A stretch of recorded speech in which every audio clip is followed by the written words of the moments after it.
Kolaborasi anti korupsi itu tidak terlalu dimunculkan, gitu. Lebih banyak persoalan sosial masyarakat, layanan. Kalau kita lihat kronologisnya audit tentang TPU itu, di audit semester 2 2014 itu keluarnya 30 Desember 2014. Kemudian dalam audit semester 1 2015 terkait laporan keuangan pemerintah daerah untuk tahun anggaran 2014 misalnya, muncul audit sumber waras begitu ya. Di mana di dalam salah satu temuan audit itu dikatakan ada indikasi kerugian negara 191 miliar. Nah, dua audit ini kan memang dua-duanya dilakukan oleh BPK Perwakilan DKI Jakarta dan ditandatangani oleh Bapak F. Dinas sebagai Kepala Perwakilan BPK DKI Jakarta. Gitu ya. Nah, kami melihat ada dua hal. Satu terkait surat atau dugaan konflik kepentingan dilakukan oleh F. Dinas sebagai Kepala BPK Perwakilan yang DKI menawarkan tanah tadi yang kepada menawarkan tanah DKI dan tidak direspon setelah berkali-kali. ya. Gitu. Setelah bertahun-tahun? Setelah bertahun-tahun, 2005 sampai 2013, 9 tahun kurang lebih. Begitu ya. Di antara 70 temuan laporan keuangan pemerintah DKI Jakarta 2014, salah satunya adalah sumber waras gitu yang dikatakan ada indikasi pelanggaran peraturan dan kerugian negara sebesar 191 miliar. Nah, kalau kita mau coba dudukan satu persatu, ya kami berharap agar satu, misalnya, dugaan pelanggaran kode etik tetap dijalankan, diproses oleh Majelis Kode Etik dan Kehormatan BPK.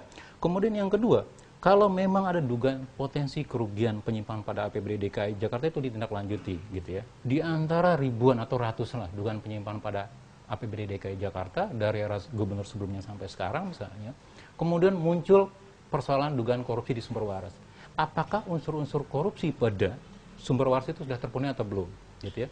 Karena ini kan baru bagian dari lampiran laporan keuangan pemerintah daerah DKI Jakarta begitu ya. Apakah unsur kerugian negaranya terpenuhi, unsur pelanggaran hukumnya juga terpenuhi misalnya? Saya yakin ICW adalah lembaga divisi penelitian terkait dengan kasus-kasus korupsi dan tentu hasil audit dari laporan BPK terkait dengan sumber waras, ICW sudah mendapatkan dan ICW sudah bisa menilai. Apa penilaiannya? Ya, kita baru dapat audit dalam LHP, laporan hasil pemeriksaan untuk APBD 2014. Audit investigasi terkait dengan sumber waras. Terkait dengan sumber waras. Audit dan hasilnya adalah? Hasilnya dinyatakan di situ disimpulkan ada indikasi kerugian negara, ada pelanggaran hukum begitu ya. Nah, KPK meminta dilakukan audit investigasi. Ada yang janggal di situ? Kalau kami lihat begini, ada beberapa yang miss, kami katakan miss ya, tidak prudent di dalam audit BPK. Pertama misalnya begini, dugaan kerugian negara. Kalau dikatakan misalnya 191 miliar itu berangkat dari perbandingan perjanjian antara Ciputra dengan sumber waras, kemudian pada tahun 2013 gitu ya. Kemudian Pemda DKI membeli pada 2014. Tahunnya saja berbeda. Ciputra membeli 15 jutaan per meter persegi gitu ya. Sementara NJOP pada waktu itu untuk 2013 adalah 12,2 juta. Jadi di atas NJOP 2013. Di atas NJOP? Di atas NJOP 2013. Kemudian pada tahun 2014 ada kenaikan NJOP 70%, kurang lebih untuk zona di Kiai Tapa dan sekitarnya.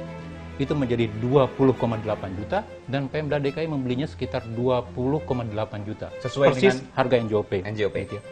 Yang kalau kita lihat agak aneh lah begini. Di satu sisi BPK mengatakan ada indikasi kerugian negara 191 miliar.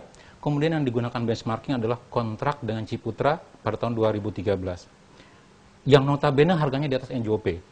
Tetapi ketika Pemda DKI membeli pada setahun berikutnya ketika terjadi kenaikan NJOP begitu, itu dikatakan sebagai kerugian negara begitu ya. Nah, menurut kami ini menjadi tidak logis dalam artian begini. Loh, kalau kita mau coba bandingkan misalnya antara 2013 sampai 2014 misalnya, NJOP 2013 itu hanya 12 juta. Artinya Ciputra membeli lebih mahal 3 juta lebih. Gitu ya. Kemudian terjadi kenaikan gitu ya, dan Pemda membeli hanya dengan basis harga NJOP gitu. Itu yang pertama. Kemudian yang kedua, dugaan pelanggaran peraturan. Nah, saya tidak tahu apakah Biro Hukum atau Litbangnya BPK agak keteledoran misalnya. Di situ dikatakan salah satu pelanggaran adalah Perpres 71/2012 tentang pengadaan tanah untuk bangunan kepentingan umum. Padahal April 2014 itu sudah keluar Perpres revisi, Perpres 40/2014 yang mengatakan salah satu poinnya adalah begini. Untuk pembelian tanah di bawah 5 hektar, nah kebetulan tanah yang dibeli adalah 3,6 hektar, jadi di bawah 5 hektar, itu pembeliannya dapat dilakukan secara langsung. Artinya langsung antara yang membeli, itu pemerintah, BUMN, tanpa perlu kajian-kajian dan lain sebagainya. Kajian tetap perlu ada begitu ya, tetapi dia bisa melakukan perikatan langsung dengan pembeli. Oh, penunjukan langsung maksudnya? Iya, boleh dikatakan seperti itu. Dan